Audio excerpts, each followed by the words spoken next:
வணக்கம். நமக்கு எண்கணி ஞானத்தையும், வேத ஜோதிட ஞானத்தையும், ஆன்மீக ஞானத்தையும் வழங்கிய அனைத்து குருமார்களுக்கும் நன்றி. என்ற அதே வேளையில் இது ஒரு ஜோதிட விளக்க வீடியோ விருப்பம் உள்ளவர்கள் தொடர்ந்து பார்க்கலாம். ஒரு கேள்வி. அ if married during Ashtama Shani, it will always lead to separation. There is possibility to okay.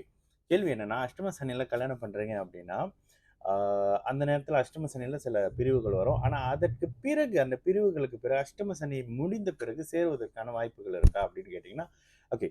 ஒரு சின்ன எக்ஸாம்பிள். நேற்று ஒரு ஃப்ரெண்டோட சிஸ்டருடைய ஜாதகம். ஓகேங்களா? கன்னி ராசி. கன்னி ராசி. அந்த வீடியோ அந்த ஜாதகத்தை ஏற்கனவே எக்ஸ்பிளைன் பண்ணிட்டேன். பட் அவங்ககிட்ட பேச டைம் இல்லை. நேற்று அவங்ககிட்ட பேசினேன். பேசிட்டு இருக்கும்போது சில விளக்கங்களை அவங்களுக்கு கொடுத்துருந்தேன். அப்போ அவங்க அதுக்கு பதில் ஒரு ரிப்ளை ஒரு விஷயம் சொன்னாங்க. என்ன, ஜோசியத்தெல்லாம் பெருசா நம்பிக்கை இல்ல. உங்ககிட்ட பேசினதுக்கு பிறகு எனக்கு சில விஷயம் ஆமால அப்படின்ற மாதிரி கிளிக் ஆகுது. அதுல அஷ்டம சனி ஜென்ம அஷ்டம சனியில காதல் விஷயங்கள்லாம் அப்படிலாம் கை கொடுக்காது. ஓகேங்களா? அஷ்டம சனியில அறிமுகமாகக்கூடிய சில அறிமுகங்கள் உங்களை கஷ்டப்படுத்த போகுது, உங்களை அவமானப்படுத்த போகுது. அதுதாங்க. அதனால எப்பயுமே அஷ்டம சனி தொடங்குறதுல இருந்து அதற்கு 2 வருஷம் முன்னதுல இருந்து அஷ்டம சனி முழுமையாக முடியிற அந்த நாள், அஷ்டம சனி முடிஞ்சு ஒரு 3 மாசம் வரைக்கும் எந்த சுபகாரியங்கள்லயும் ஈடுபடாதீங்க. ஏன்னா, எந்த இடங்கள்லயும் அஷ்டம சனியில சூப்பரா, அருமையா, வாவ்! அப்படின்ற பலன்லாம் நீங்க YouTubeலலாம் பார்த்தீங்கன்னா, எல்லாரும் சூப்பர் வாவ்! வாவ்! வாவ்ன்னு சொல்லி தான் பாதி பேர வீணாக்கி, அதுலயும் இதுலயும் இறங்கி லாஸ் பண்ண வச்சவங்க எல்லாம் அந்த YouTubeல இருக்கிறவங்க தான். சரி, இப்போ உங்களுடைய கேள்விக்கு பதில். அஷ்டம சனி முடிஞ்சு சேர்றதுக்கு வாய்ப்பு இருக்கா? ஓகே. முதல்ல அஷ்டம சனியில ஏன் யாரையும் புதுசா சேர்க்காதீங்க, எந்த புதிய தொடக்கமும் செய்யாதீங்க அப்படின்னு சொல்லிட்டு திரியிறீங்க அப்படின்னு உங்களுக்கு கேள்வி வரும். விஷயம், அஷ்டம சனின்றதே உங்களுடைய ஜாதகத்தையும் மீறி ஒரு கஷ்டத்துல வைக்கக்கூடிய அமைப்பு. எல்லா மனிதர்களும் தன்னுடைய அஷ்டம சனியில ஒரு கடுமையான சிச்சுவேஷனை அவங்களுடைய தகுதிக்கேற்ப, சந்திரனின் ஒளிக்கேற்ப அனுபவிச்சிருப்பாங்க. இதுல தான் சில விஷயங்கள் நான் சொல்வேன். பண இழப்பு, மான இழப்பு, உயிர் இழப்பு, உயிர் உறவுகள் இழப்பு, காதல் இழப்பு, சிலருக்கு உடல் இழப்பு அப்படின்ற மாதிரியான பெண்களுக்கு சில தன்மைகள் அப்படின்னு வரும். கற்பு இழப்பு அப்படின்ற மாதிரி. மோஸ்ட் ஆஃப் த காதல்ல பெண்கள் தன்னுடைய கற்பை பறி கொடுக்கறது அஷ்டம சனி, ஜென்ம சனி காலகட்டங்கள்ல தான். அதற்கான அறிமுகத்தை கொடுத்து வாழ்நாள் முழுக்க வெளியில சொல்ல முடியாத மாதிரி ஒரு அடி. அந்த அடிய யாராலையுமே வெளியே சொல்லிக்க முடியாது. அது வெளியே சொல்லிக்க முடியாம மனசுக்குள்ளே வச்சு கஷ்டப்படுற மாதிரியான சில அனுபவங்களை பெண்களுக்கு கொடுத்துருவாரு. அப்போ இது எல்லாமே உங்களை கஷ்டப்படுத்துறதுக்கு பிரதர். ஓகேங்களா? இந்த கேள்வி நான் நிறைய இடங்கள்ல பார்த்தேன். ஆனா திரும்ப சேர்ந்து வாழ்றதுக்கு விஷயங்கள் இருக்கா?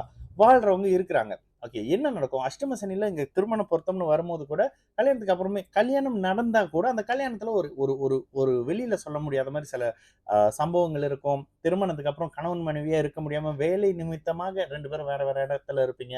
இது மாரியான விஷயங்கள்லாம் இருக்கும். தசா புத்தி மோசமாக இல்ல. 6, 8 தசா சஷ்டாஷ்டக அமைப்பு உங்களுக்கு 2ஆம், 3ஆம் தார அமைப்பு இல்ல அப்படின்ற பட்சத்துல திரும்ப நீங்க சேர்ந்துக்குவீங்க. ஓகேங்களா? இல்லங்க 7ஆம் பாவகம் கெட்டு போயிருக்கு. நானே 23, 25 வயசுல கல்யாணம் பண்ணிட்டேன். அஷ்டம சனி வருது. கண்ண மூடிக்கிட்டு சில விஷயம் சொல்லிடலாங்க. சரிங்களா?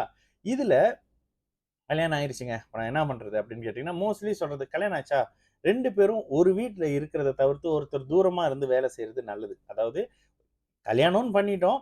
கல்யாணம் பண்ணிட்டு இந்த மாரி தனித்தனியா இருந்து சொந்தமா சமையல் பண்ணி சாப்பிடுறதுக்கா நம்ம கல்யாணம் பண்ணோம் அப்படின்ற ஏக்கம், ஃபோன்லயே பேசிக்கிட்டு கவலைப்படுறது, எப்போ போய் பார்ப்பேன்ற ஏக்கத்துல இருக்கிறது. இது மாதிரியான அனுபவங்களை கொடுத்து அஷ்டம சனி சிலருக்கு கடந்து போகுது. சிலர் பார்த்தீங்கன்னா, கணவன் மனைவியாவே இருக்க மாட்டாங்க. 3வது நபர் தலையீடு அப்படி இப்படின்னு தேவையில்லாத புது பிரச்சனைகள் கிளம்பும் அந்த கல்யாணத்துக்கு பிறகு தான். இந்த மாதிரியான முழுக்க 99 விழுக்காடு நெகட்டிவ் அமைப்புகள் இருக்கும். அஷ்டம சனியில ஒரு புதிய தொடக்கத்த நீங்க செஞ்சா. அது தொழிலாக இருக்கட்டும், திருமணமாக இருக்கட்டும், காதலாக இருக்கட்டும், எதுவா புதிய நட்பா கூட இருக்கட்டும். ஒரு ஃப்ரெண்டுங்க வந்தாரு. அவரு தான் உங்கள மொட்டை போட்டு போறாருன்னு அர்த்தம். இந்த மாதிரியான சகலத்தையும் உங்களை என்னங்க இதனோட அனுபவம்? பணம், நட்பு, உறவு, காதல் இது மாதிரியான விஷயங்கள யாரையும் நம்பாதப்பா. எல்லாமே ஃபேக்கு. எல்லாமே ஒரு மாதிரியானவங்க அப்படின்றத உங்களுக்கு புரிய வைக்கிறதுக்கு. இப்ப அஷ்டம சனி முடிஞ்சு அது நடக்குமான்றது உங்களுடைய தசாபுத்தி அமைப்புகள்ல. சில பேர் செப்பரேஷனா இருக்காங்க. அஷ்டம சனி முடிஞ்சோனே திரும்ப பார்த்தீங்கன்னா, ட்ரான்ஸ்ஃபர் ஆகி அங்கேயே வந்து ஒண்ணா ஃபேமிலியோட அந்த மாதிரி இருக்கக்கூடிய விஷயங்கள் இருக்கும். தசாபுத்தி 6, 8ஆ இருக்கு. சஷ்டாஷ்டகமா இருக்கு. சில இடங்கள்ல கோர்ட் கேஸ் மாரியான விஷயங்கள் இருக்கு. சில இடங்கள்ல மரணங்களே இருக்குல்ல. அந்த மாரியான விஷயங்கள்லாம் இருக்குல்ல. இது மாரியான அமைப்புகள குறிப்பா குருதசை சுக்கிரபுத்தி, சுக்கிரதசையில குரு புத்தி இதெல்லாம் ஒரு மாதிரியான நேரடியா பார்த்தோனே பளிச்சுன்னு சொல்லிடலாங்க. என்னங்க வீட்ல கணவன் மனைவி இஷ்யூ இருக்கா அப்படின்னு. இது மாதிரியான விஷயம் இருக்கும். அதே நேரத்துல அஷ்டம சனி முடிஞ்ச பிறகு உங்களுடைய வாழ்க்கை சரி பண்ணப்படும். கடகராசிக்காரங்களுக்கும் ப்ரீவியஸ்ல இருந்த மிதுன ராசிக்காரங்க, மகர ராசிக்காரங்களுக்கும் இப்ப வாழ்க்கை சரி செய்யப்பட்டுக்கிட்டு இருக்கு. கடகத்துக்கும், கும்பத்துக்கும் இன்னும் 1 1/2 வருஷம் கழிச்சு தான் வாழ்க்கை கொஞ்சம் கொஞ்சமா செட்டில் ஆக ஆரம்பிக்கும். மீனமும், சிம்மமும் யாரோட பழகக்கூடாது, யாரோட பேசக்கூடாது. அவங்களோட எல்லாம் சேர்ந்து இந்நேரம் கூடி கும்மி அடிச்சுக்கிட்டு இருக்கிற சிச்சுவேஷன் நடந்துட்டு இருக்கும். அதுல சிலருக்கு இப்பவே உணர ஆரம்பிச்சிருப்பீங்க, நம்மளோட பார்ட்னர் நம்மள விட்டு விலக ஆரம்பிக்கிறாங்கன்னு. சரிங்களா? 100ல ஒரு வார்த்தைங்க. நல்லா உணர்ந்து பாருங்க. சிம்ம ராசிக்காரங்களுக்கு சில விஷயம் நல்லா புரியும். சரிங்களா? நல்லது நடக்கும். எல்லோரும் நல்லா இருப்போம். வணக்கம்.